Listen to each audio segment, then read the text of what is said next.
और आइए अब बात करते हैं बिहार की सियासत की। बिहार विधानसभा चुनाव के नतीजों के बाद आरजेडी में जहां घमासान है, वहीं एनडीए बिहार में नई सरकार बनाने की तैयारियों में जुटा हुआ है। बिल्कुल, और नई सरकार को लेकर फॉर्मूला भी फाइनल हो चुका है। 20 नवंबर को नीतीश कुमार 10वीं बार सीएम पद की शपथ लेंगे। उनके साथ 2 डिप्टी सीएम भी शपथ लेंगे। एक डिप्टी सीएम सम्राट चौधरी का बनना तय माना जा रहा है। विजय सिन्हा दूसरे डिप्टी सीएम हो सकते हैं। इतना तय है कि सरकार में भी 2 डिप्टी सीएम होने जा रहे हैं। पटना के गांधी मैदान में शपथ ग्रहण की तैयारियां शुरू हो चुकी हैं। बिहार में एनडीए को बम्पर बहुमत मिला है। सीटों की संख्या 200 के पार है, इसलिए शपथ ग्रहण समारोह भी भव्य है। कल नीतीश कुमार राज्यपाल आरिफ मोहम्मद खान से मिले थे और इस मुलाकात के दौरान और मौजूदा विधानसभा को भंग करने की सिफारिश भी हुई थी। अब नीतीश कुमार को 19 नवंबर को एनडीए विधायक दल का नेता चुना जाना है। इसके बाद राज्यपाल से मिलकर वो सरकार बनाने का दावा पेश करेंगे और 20 नवंबर को शपथ ग्रहण समारोह होगा। शपथ ग्रहण को लेकर बिहार बीजेपी अध्यक्ष दिलीप जायसवाल ने बड़ा बयान दिया है। जायसवाल ने कहा है कि गांधी मैदान में होने वाले शपथ ग्रहण में करीब 2 से लेकर 3 लाख लोग शामिल होंगे। और दिलीप जायसवाल ने कहा कि पीएम मोदी के अलावा एनडीए शासित राज्यों के सीएम भी इस शपथ ग्रहण समारोह में शामिल होने जा रहे हैं। कल विधायक दल की बैठक है, उसके बाद फिर एनडीए के विधायक दल की बैठक होगी और 20 तारीख को शपथ ग्रहण समारोह गांधी मैदान में मनाया जाएगा। और इसमें अपने यशस्वी दुनिया के लोकप्रिय नेता और यशस्वी प्रधानमंत्री श्री नरेंद्र मोदी जी का और उनके साथ साथ हमारे सभी भाजपा के वरिष्ठ नेता, विभिन्न प्रदेश के मुख्यमंत्री और उप मुख्यमंत्री और समाज के गणमान्य लोगों को भी उसमें आमंत्रित किया गया है। और साथ साथ जिस महान मतदाता ने अपार जन समर्थन फिर एक बार एनडीए सरकार को दिया है, सभी आम मतदाता को भी इसमें आमंत्रित किया जा रहा है। और करीब 2 से 3 लाख लोग इस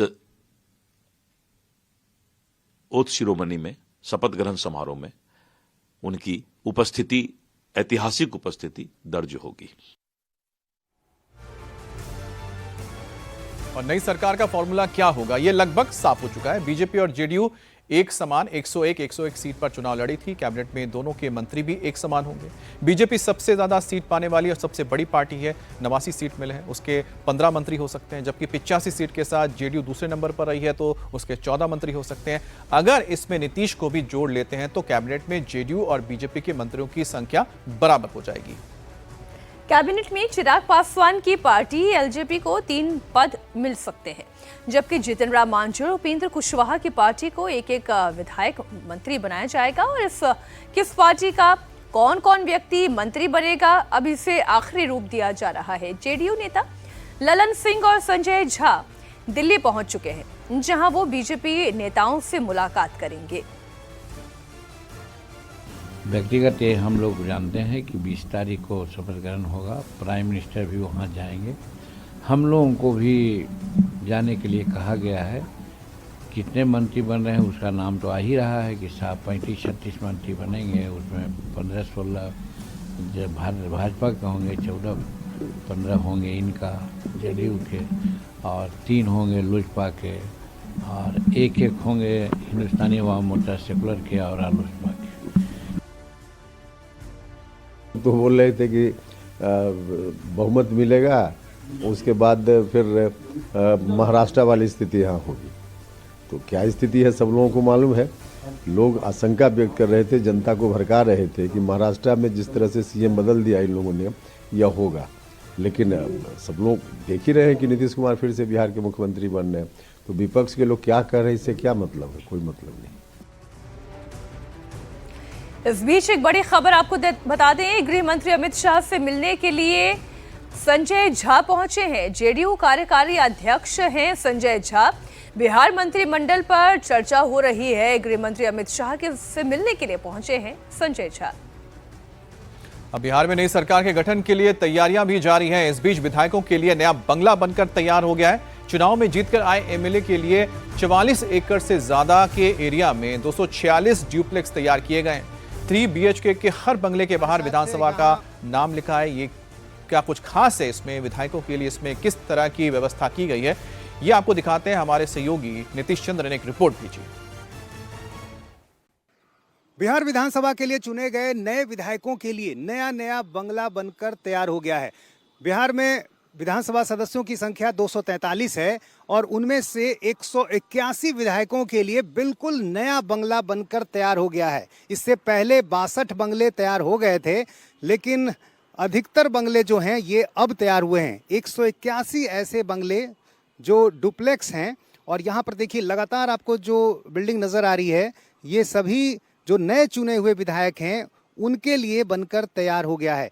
यहाँ देखिए घर के ठीक आगे के हिस्से में जिस विधानसभा क्षेत्र के विधायक को ये बंगला आवंटित होगा वो नाम भी लिख दिया गया है। जैसे सामने देखिए सोनवर्षा विधानसभा क्षेत्र संख्या 74, यानी सोनवर्षा विधानसभा क्षेत्र से जो विधायक चुन कर आए हैं उनको इसी बंगले में रहना होगा, किसी दूसरे बंगले में वो नहीं रह सकते हैं। ठीक बगल की बिल्डिंग सहरसा विधानसभा क्षेत्र संख्या 75। तो इस तरह से ये तय कर दिया गया है कि कौन सा बंगला किस विधानसभा क्षेत्र के विधायक को मिलेगा। बिहार में एक समय ऐसा भी था जब नई सरकार बनने के बाद बंगले पर लोग अपना नेम प्लेट लगा देते थे, उनसे बातचीत कर लेते थे कि ये बंगला मेरे नाम से होगा, मैं इसमें रहना चाहता हूँ।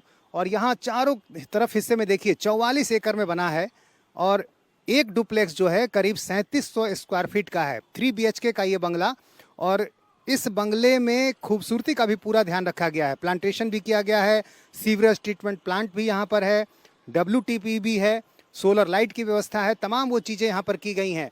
हमारे साथ यहाँ इंजीनियर हैं, उनसे हम समझते हैं। ये बताइए कि इसमें क्या क्या सुविधाएं हैं और क्या कुछ है इसमें।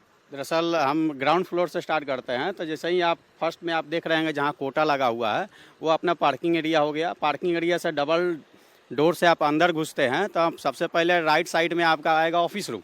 ऑफिस रूम के बाद PA रूम आ जाएगा। ऑफिस रूम में हम लोग का बाथरूम, इंग्लिश टॉयलेट वगैरह अटैच है। उसके बाद से डाइनिंग हॉल, ड्राइंग हॉल और किचन आपको ग्राउंड फ्लोर पे मिल जाएगा। और फर्स्ट फ्लोर पे हम जो बात करते हैं उसमें 3 BHK का है, जैसे कि सर बताया आपको। तो उसमें एक विधायक जी के लिए हो जाएगा पर्सनल, और 2 रूम में आपको AC भी मिल जाएगा।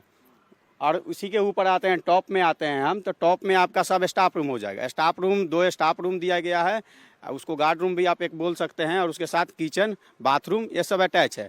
और तो अब 181 जो नए बंगले हैं अभी पूरी तरह से खाली हैं, पूरा काम लगभग हो गया है। जी, पूरा काम हो गया है। और सब अपना जो विधायक जो बंगला लिखा हुआ है, जैसे कि आप नाम देख रहे होंगे फ्रंट पे, तो वो अपना आके देख रहे हैं और अपना विचार कर रहे हैं कि जब से आना है अपना वो 2-4 दिन में आप शिफ्ट होंगे। तो बंगले पूरी तरह से तैयार हैं। विधायक जी आकर यहाँ देख भी रहे हैं, पसंद भी कर रहे हैं, जो कमियां हैं वो बता भी रहे हैं। और बिल्कुल चूंकि नए सिरे से ये बंगला तैयार किया गया है तो जाहिर है काफ़ी खूबसूरत है।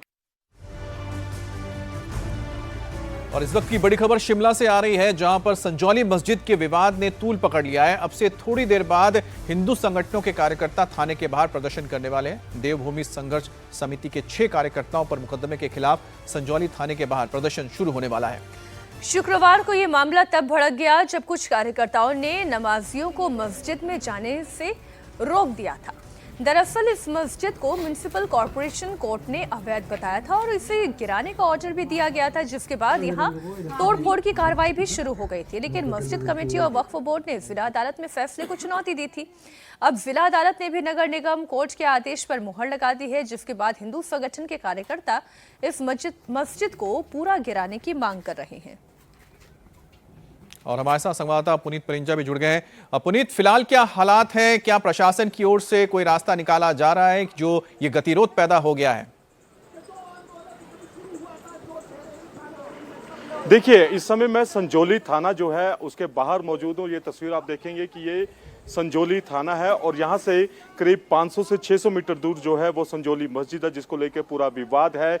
1 अक्टूबर 2025 को जिला अदालत ने पूरे के पूरे ढांचे को अवैध करार दिया था और उसके बाद अब बीते शुक्रवार को जब कुछ नमाजी वहाँ पर नमाज करने के लिए गए तो लोगों ने उसका विरोध किया, जिसके बाद इसी पुलिस स्टेशन में 6 लोगों के खिलाफ FIR दर्ज हुई है। अब यहाँ से ये कुछ लोग जो हैं वो यहाँ पर पहुँचे हैं, जो ये कह रहे हैं कि हम इसका विरोध कर रहे हैं।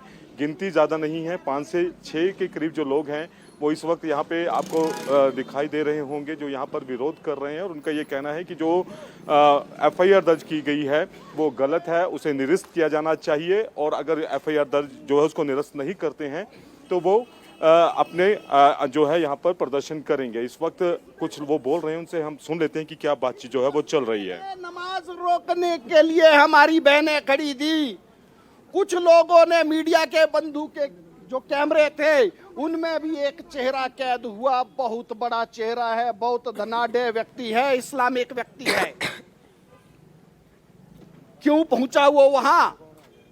क्या खेल है? पैसे के बूते पे हिंदू आंदोलन को कमजोर करने का जो प्रयास कर रहे हैं वो सावधान हो जाए, वो सावधान हो जाए। जो प्रलोभन देने का प्रयास किया गया सनातन के लिए, गर्दनें कट जाएंगी, जान चली जाए, कोई समस्या नहीं है। हम किसी प्रलोभन के या किसी माया जाल के आगे झुकने वाले हिंदू नहीं है। जिन लोगों ने झुकना हो, हम एक बात कहते हैं, औरंगजेब ने भी लाखों हिंदुओं की गर्दनें रोज काटी। जो डटे रहे वो आज हिंदू है, और जो उस वक्त हार गए वो आज कौन है बोलने की जरूरत नहीं है। वो लोग आज कौन है? तो जो खरीददार है, मैं उनको एक बात बता दूं, जो बिकने वाले हैं वो बिकते रहेंगे, वो बिक जाए, हमें उस पर कोई दिक्कत नहीं है। परंतु जो सनातन के सिपाही जो इस आंदोलन में पहले दिन खड़े थे वो आज खड़े हैं, आखिर तक खड़ेंगे। हमारा ये अनशन चालू हो गया। एक बहुत बड़ी चेतावनी आज मैं फिर दे रहा हूं कि शुक्रवार फिर आएगा, 4 लोग नहीं होंगे, पूरी प्रदेश व्यापी कॉल होगी। पूरे प्रदेश का हिंदू समाज